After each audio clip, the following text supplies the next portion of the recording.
Have you ever seen more geniuses in one space? This is amazing.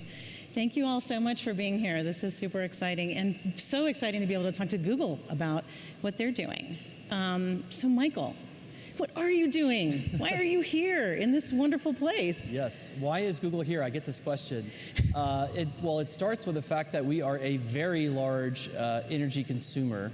We have data centers all over the world that are filled with thousands of computer servers that serve your Google services every day, and they use a lot of electricity. So we used about 15 terawatt hours of electricity in 2020, which is about 3 San Franciscos, and it represents a huge portion of our carbon footprint as a company, and so we are working very hard and have been for some time to decarbonize that carbon footprint. And so in that context, what are you solving for? Yeah, so we have set some goals for ourselves. We've learned along the way. We did our very first corporate power purchase agreement in 2010. And even before that, we set a goal to be carbon neutral in 2007. But once we started finding ways to try and green our power supply, we set a goal for ourselves to match 100% of our annual electricity consumption with renewable energy. And so we went and did purchases around the world. We were the first major company to reach that goal in 2017.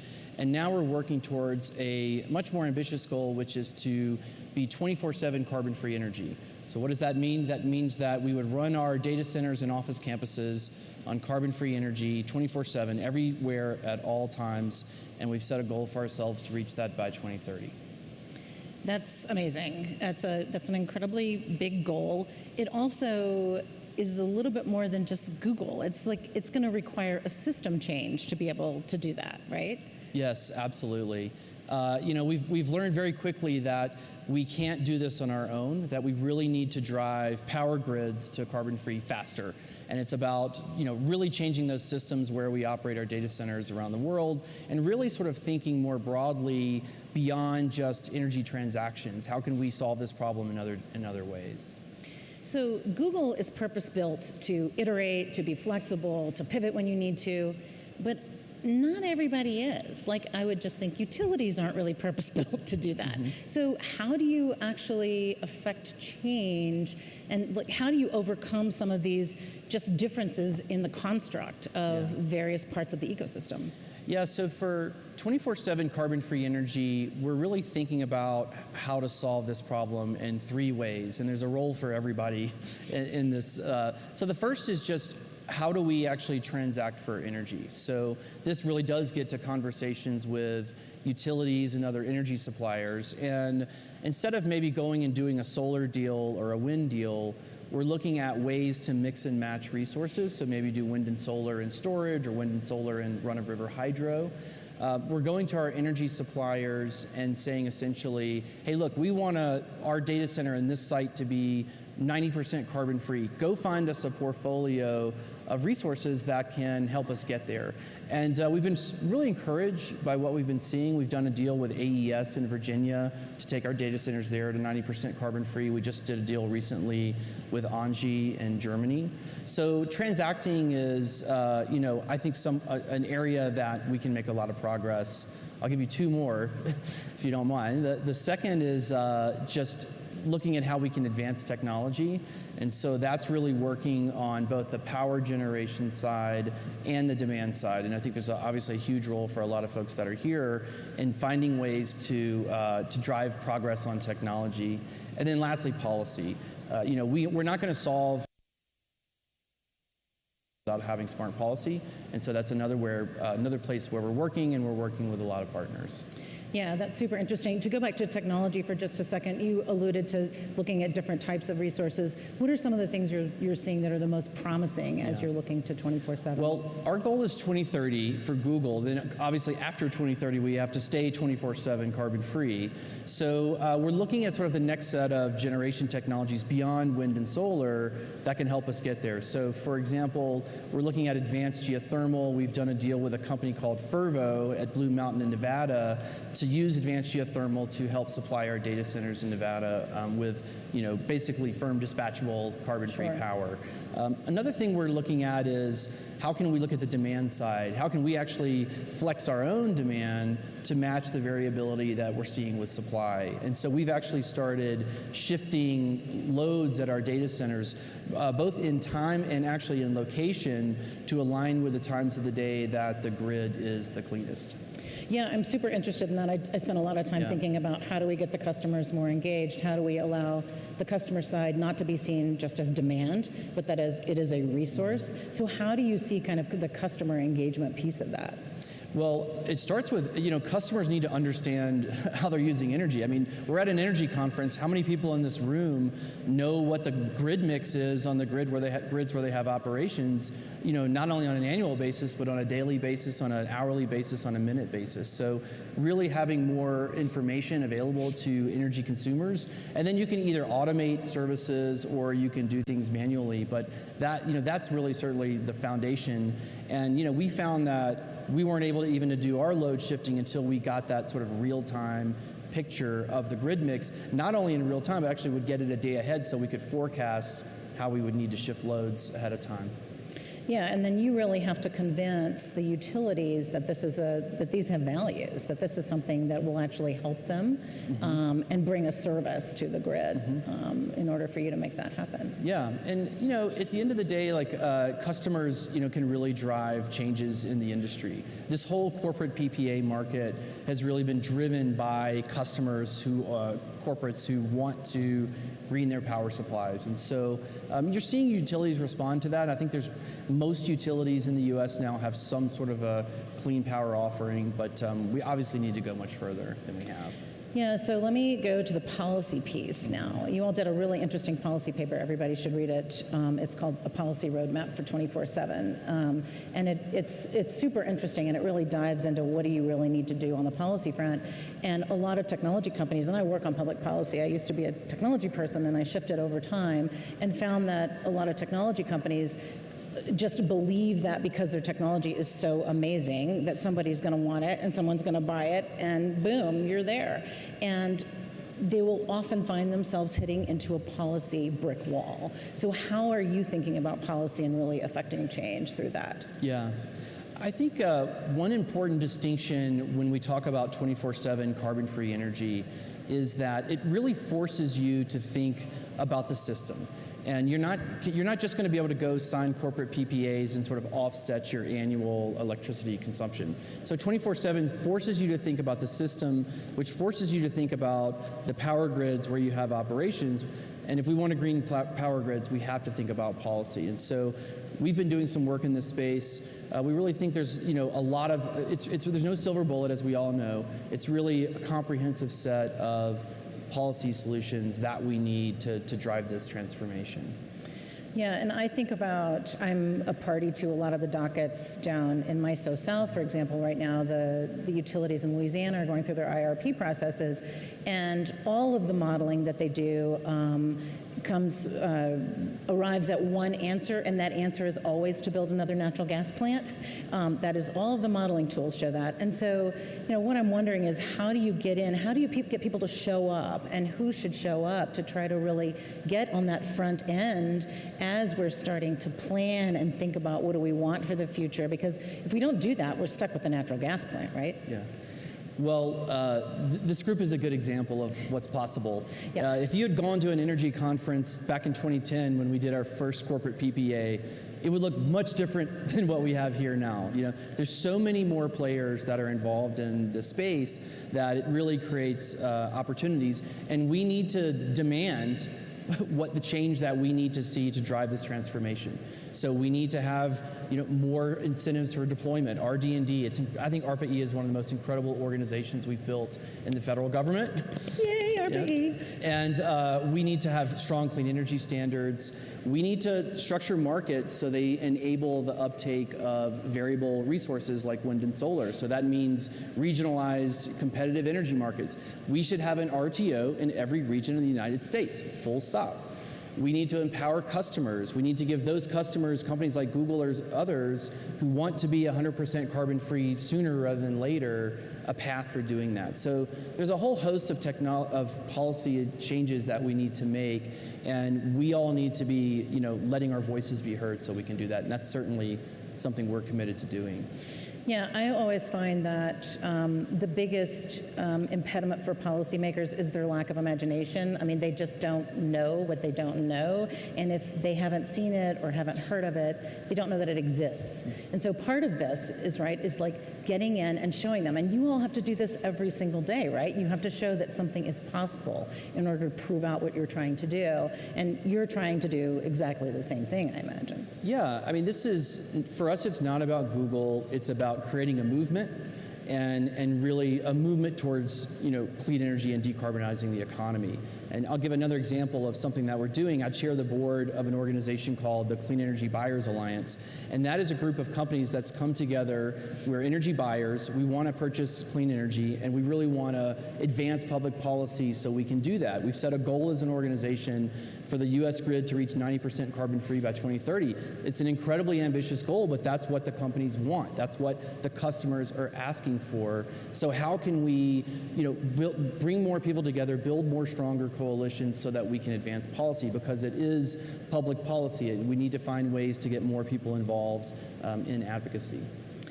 So then what would you ask? What are the roles of, what would you ask policymakers to do, for example, as sort of the first set of stakeholders? What do you want them to do? Yeah, I mean, I talked a little bit about that. Strong clean energy standards, strong research, RD&D policies, regionalizing markets, giving customers, a pathway to procuring clean energy on their own if they want to, making data available. It's amazing to us when we made our 24/7 commitment. We're Google. We didn't have access to the data that we needed. We didn't have access to the data on all the grids where we operate. We didn't even know what the real-time carbon mix was. So unlocking data that really provides opportunities for companies to offer new products and services is certainly something that we need to do. Yeah. So let's look at a different part of the stakeholder community. How about investors? We have a lot of investors here too. What would you want investors to think about as you move forward in this transition? Yeah. I think one thing, and one reason why we're here is just to underscore that corporates are really starting to evolve their thinking in this space and are really getting more and more involved. I'm so encouraged by the number of companies now that are trying to source clean energy and that want to get involved in the space. We have over 300 members of SEBA. Twice that number of companies have now set net zero targets. So how can we find ways to engage companies more and in different ways? And so you're starting to see companies actually starting to make investments, make strategic investments. Mm-hmm. We've started to make strategic investments as Google, in some of the companies that we think will be useful for the ecosystem. So I would really look for that community to be thinking more broadly about how they can partner and who they can work with. Yeah, and investors love certainty. They love knowing that there's a market. So by grooming that market. And once companies make these commitments, we're on the hook for it, publicly and with our investors and with the shareholder community. So I do think it's a strong market signal that's being sent and certainly creates an opportunity for all the people in this room. Yeah, so let me ask you about that. Yeah. What's the role for all of these geniuses? So I've been at Google for over 10 years, and but I say that we're still just getting started. And we're still evolving the way that we try to grow and enhance the space. So we made tax equity investments for a while. We did corporate PPAs. Now that we've made a 24/7 commitment, and now we've also made a net zero commitment, we're having to think about this problem much more holistically. And so we're looking at policy and we're looking at technology. So the question I have for this group is, how can we evolve the model for how companies like Google can work with people like you? And what can we do? Partnerships around technology. Can we pilot new technologies? Can we go together to utilities and look at ways that we can deploy together there? Can we work together on policy? Can we work together on data and open source data? So that's something that I feel like we're just scratching the surface in terms of how we can partner and collaborate with people here, and we're certainly eager to do that because we've set some pretty ambitious goals for ourselves, and we know that we're not going to achieve them on our own. You're going to need some help for sure. And you're going to need to address the multiple valleys of death that all of these folks end up finding to really get to scale, right? Well, one question I wanted to ask you, because we're both from the South, you're from Alabama, I'm from Southern Virginia, there's a certain senator from West Virginia that's on all of our minds and hearts right now, and just to think about how do we actually make this transition happen everywhere for everybody? And we were talking a little bit about this, like how do we make sure that this isn't just the places where the utility construct is the way, the easiest way, but go to places where it's actually kind of gnarly, and how do you try to solve for that? So I would love to hear some of your opinion of that. Well, I think what's so great about the people that are in this room is that we represent innovation, jobs, opportunity, and that can be for everybody. And that's one of the things that excites me about what we're trying to do. I see climate change not as a pollution problem, I see climate change as a technology problem. And we're in this race to decarbonize the economy, and we can do that in a way that grows the economy and provides opportunity for all. And that's certainly something that we've been doing at Google. One of the things I really like about where we are is that we have data centers all over the world, and we have data centers in a lot of markets. And for example, in Alabama, where I'm from, we built a data center on the site of a TVA coal plant. And we found that that site had very robust transmission infrastructure and was really a great place to put a data center, and the coal plant was in the process of being shut down. So we worked with the Tennessee Valley Authority and local community to site a data center. And as part of the commitment, we said we're not going to come unless we can also build renewable energy projects in your service territory, and that's going to have to be part of the deal. And they were eager to do it, and what was even more interesting is that after we made our announcement that we were coming, we saw op-eds in local papers saying, hey, look, we need to get on this clean energy train. This leads to capital investment and jobs, and let's be number one in Alabama in something other than football. So I think there's a real opportunity for people like in this room to really drive new growth and new opportunity, and that's something that certainly excites us. Yeah, and once you get a taste of it, you don't want to ever go back, right? Exactly. It's going to keep going forward. Well, is there anything else that you'd like to highlight about this paper, about what you guys are doing that would be really interesting for the folks here to think about? I think, again, like one of the things we're really working hard to do is to try to get the corporate community more engaged in solving these problems and in a more holistic way. It's been very transaction and sort of accounting focused. I need to offset or find ways to reduce my carbon footprint, and it's these amount of tons and all of that. But we all know here that we are trying to drive a true transformation in the energy economy, and that takes many, many more tools to do that versus just doing transactions. And so, how can we get more companies involved in policy? How can we get more companies involved in investments and supporting companies like the ones that are here? How can we get more companies involved in sharing lessons learned from what they're trying and what's working and what's failing? And so that's certainly something that we're working to do. And again, like I mentioned, how do we reinvent the model of how companies like Google can work with people like you all? And we're open to ideas. I have a colleague here, his name is Adam Forney, who's, please track him down, and we're open to ideas that folks have, but certainly looking for new ways to work with everybody and looking to bring more companies to the table.